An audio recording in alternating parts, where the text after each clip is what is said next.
अस्सलाम वालेकुम dear students. Class 8th English में हमने कुछ दिन पहले एक पोइम पढ़ी थी, पोइट्री सेक्शन से पोइम पढ़ी थी हमने, मीटिंग पोइट्स। मीटिंग पोइट्स जो इम्स डी सुजा ने लिखी हुई है, तो उसको हमने एट लेंथ पढ़ा हुआ है और उसको उसकी मीनिंग भी समझी हुई है अच्छी तरह, और पोइट क्या कहना चाहता है उस पोइम में वो भी हमने उसमें जाना। तो आज इसकी एक्सरसाइज है, लेकिन एक्सरसाइज से पहले दो चार चीजें उस पॉइंट की आपको मैं क्लियर कर दूं ताकि आप इस एक्सरसाइज को अच्छी तरह समझ सको और जो आंसर्स दिए हुए हैं उनको भी अच्छी तरह समझ सको।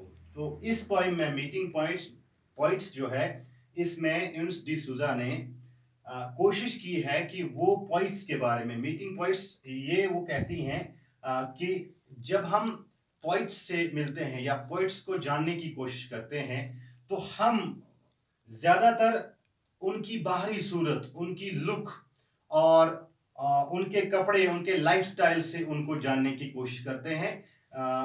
तो हमें उनकी वो चीज़ें जो हैं वो अजीब सी लगती हैं, उनका शेबी लुक लगता है वगैरह वगैरह। और साथ में वो ये कहती हैं कि अगर पॉइंट्स को आपको जानना है, पॉइंट्स को जानना है तो उनके लाइफस्टाइल या उनकी लुक की तरफ मत जाइए, बल्कि अगर आपको सही मानों में पॉइंट्स को जानना है तो उनकी पोइट्री को आप देखिए, उनकी पोइट्री को लर्न कीजिए, वहां से उनकी पर्सनालिटी आपके सामने आएगी।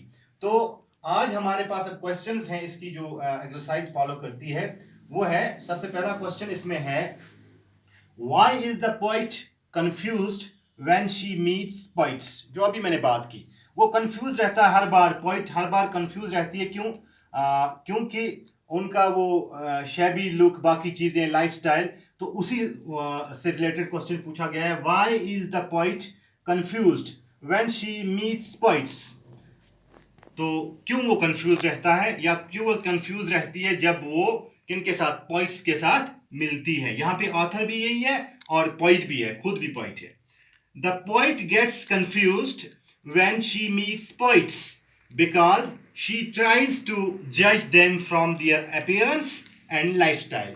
ये कंफ्यूज क्यों हो जाती है? इसलिए कंफ्यूज होती है पॉइंट्स को देख के, क्योंकि वो उनको जानना चाहती है जो कुछ वो दिख रहे हैं, बाहरी सूरत जो है उनकी दिख रहे हैं, या जो उनका लाइफस्टाइल है, कपड़े पहनने का ढंग है, जूते पहनने का ढंग है, तो उसी वजह से वो कंफ्यूज हो जाती हैं।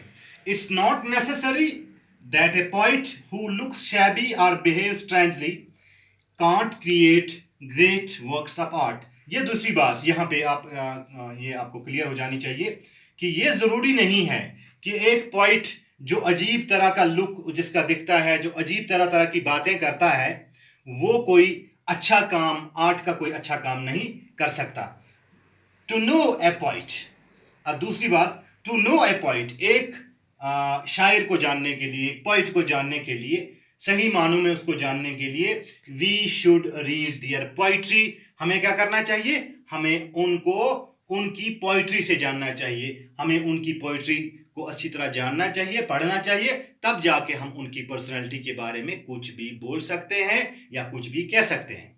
तो ये क्वेश्चन का आंसर यहाँ पे फिर एक बार इस क्वेश्चन में देखिए, why is the poet confused when she meets poets.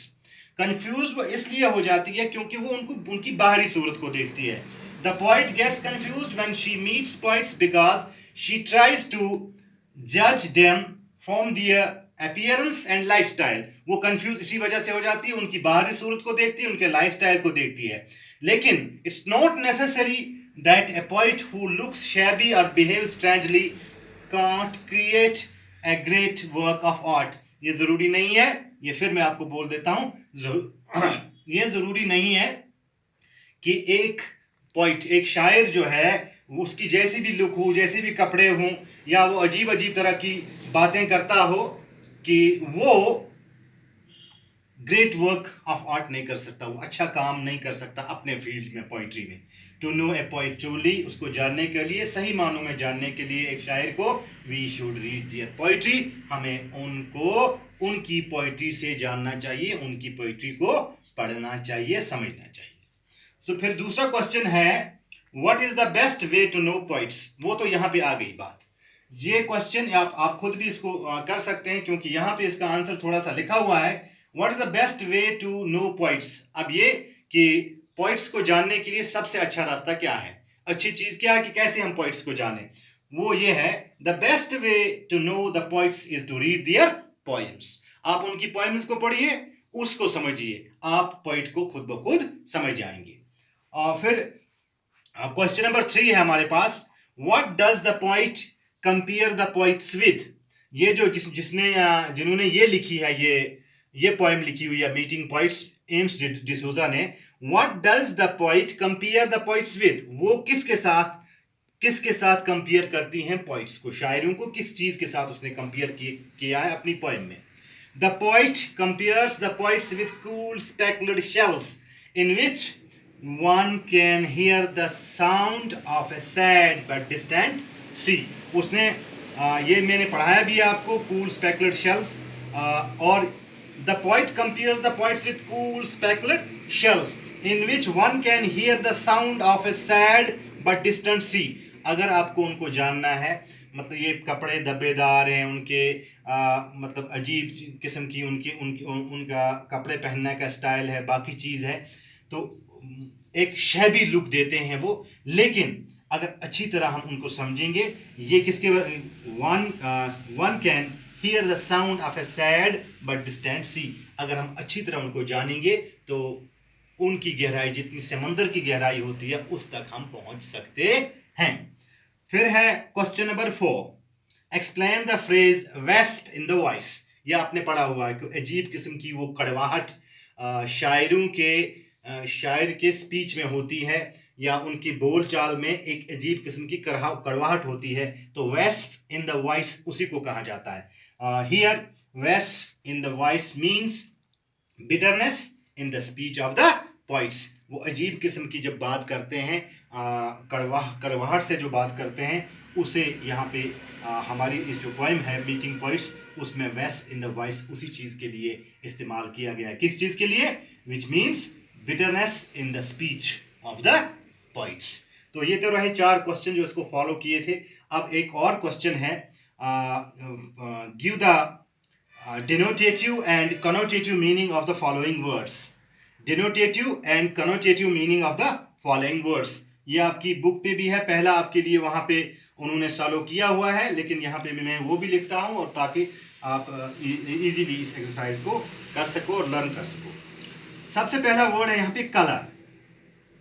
Denotative meaning इसका है अपीयरेंस, क्या दिखता है, देखने से हमें चलता है पता, अपीयरेंस से हमें पता चलता है कि कलर क्या है। यहां पे कनोटेटिव मीनिंग इस पोएम में क्या है? डिसऑर्डरलीनेस, शैबीनेस। इस पोएम में इसका कनोटेटिव मीनिंग क्या है? डिसऑर्डरलीनेस और शैबीनेस। तो सबसे पहले मैंने बोला आपको कलर, डिनोटेटिव मीनिंग इसका है अपीयरेंस। अपीयरेंस जो जैसा दिखता है, देखने से हमें पता चलता है कलर क्या है। यहां पे कनोटेटिव मीनिंग इसका है डिसऑर्डरलीनेस और शैबीनेस। किस चीज में डिसऑर्डरलीनेस? जो अभी मीटिंग पॉइंट्स में हमें 1-2 लाइन में हमने पढ़ा था, तो उससे रिलेटेड कनोटेटिव मीनिंग इसका है, किसका? कलर का। दूसरा है सस्पिशन, शक, डाउट। सस्पिशन कहते हैं हम डाउट को, डिनोटेटिव मीनिंग। लेकिन यहां पे क्या है? यहां पे हिंट के तौर पे इस्तेमाल हुआ है, किस? इस पोएम में मीटिंग पॉइंट्स। फिर तीसरा है डैंकनेस, DANKNESS। डैंकनेस मींस डैम्पनेस, और इस पोएम में इस्तेमाल हुआ है, कनोटेटिव मीनिंग इसका है अनप्लीजेंटनेस। जो डैंकनेस पाई जाती है शायरों के उस मिजाज में, बाकी चीज, तो ये उसी से रिलेटेड है। डैंकनेस डिनोटेटिव मीनिंग है इसका डैम्पनेस, और कनोटेटिव मीनिंग क्या है? अनप्लीजेंटनेस। फिर है cool, cool means fairly cold, ठंडा, तो यहां पे उसका मतलब है काम, यहां पे उसका मतलब है काम। तो ये 4 हो गए इसके, तो इससे आगे और 2 हैं। तो 5th है हमारे पास, ये 4th था, कूल, फियरली कोल्ड, काम, और 5th है स्पेक्युलर्ड, SPECKLED, स्पेक्युलर्ड। इसका कनोटेटिव मीनिंग क्या है? कनोटेटिव मीनिंग जो अभी मैंने नीचे लिखा भी है, कनोटेटिव मीनिंग इसका है ना, डिनोटेटिव मीनिंग, पहले डिनोटेटिव मीनिंग फिर कनोटेटिव मीनिंग। कनोटेटिव मीनिंग, तो डिनोटेटिव मीनिंग इसका है मार्क्ड विद स्पॉट्स। स्पेकुलेट का मतलब क्या है? मार्क्ड विद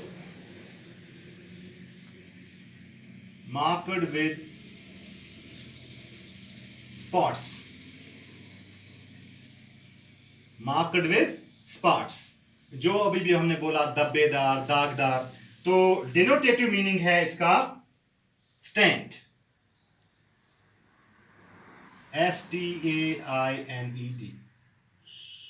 जैसे हम बोलते हैं किसी को आपके कपड़े पे स्टैंड पड़ा हुआ है, बाकी चीज है, दबा है, तो यहां पे उसका मतलब यही है इस पोएम में। स्पेकुलेट का डिनोटेटिव मीनिंग है मार्क्ड विद स्पॉट्स और कनोटेटिव मीनिंग है स्टैंड। और सिक्स्थ है हमारे पास, सिक्स्थ है डिस्टेंट। डिस्टेंट का मतलब हम ऐसे भी बोल सकते हैं दूर। तो इसका डिनोटेटिव मीनिंग क्या है? इसका डिनोटेटिव मीनिंग है फार अवे, फॉर अवे। और कनोटेटिव मीनिंग क्या है यहां पे? अनएक्सपेक्टेड और अननोन। यहां पे इस पोएम में अनएक्सपेक्टेड और अननोन। तो ये रही एक्सरसाइज मीटिंग पॉइंट्स, जो हमने पहले ही इसको लर्न किया था। एक्सरसाइज को नहीं बल्कि पोएम को पूरी तरह लर्न किया हुआ था। आज उसकी एक्सरसाइज हमने की, क्वेश्चन जो भी क्वेश्चन फॉलो किए वो भी किए, और give the denotative and connotative meaning of the following words. उसमें 4 वर्ड यहाँ मैंने लिखे और 2 यहाँ लिखे और उनका डिनोटेटिव और कनोटेटिव मीनिंग दिया। उम्मीद है कि आपकी ये समझ में आ गया होगा और इसको आप इंशाल्लाह अपनी नोटबुक्स पे नोट करेंगे। तो इंशाल्लाह इससे आगे जो भी एक्सरसाइज है इंशाल्लाह आगे बढ़ेंगे। तब तक के लिए खुदा हाफिज।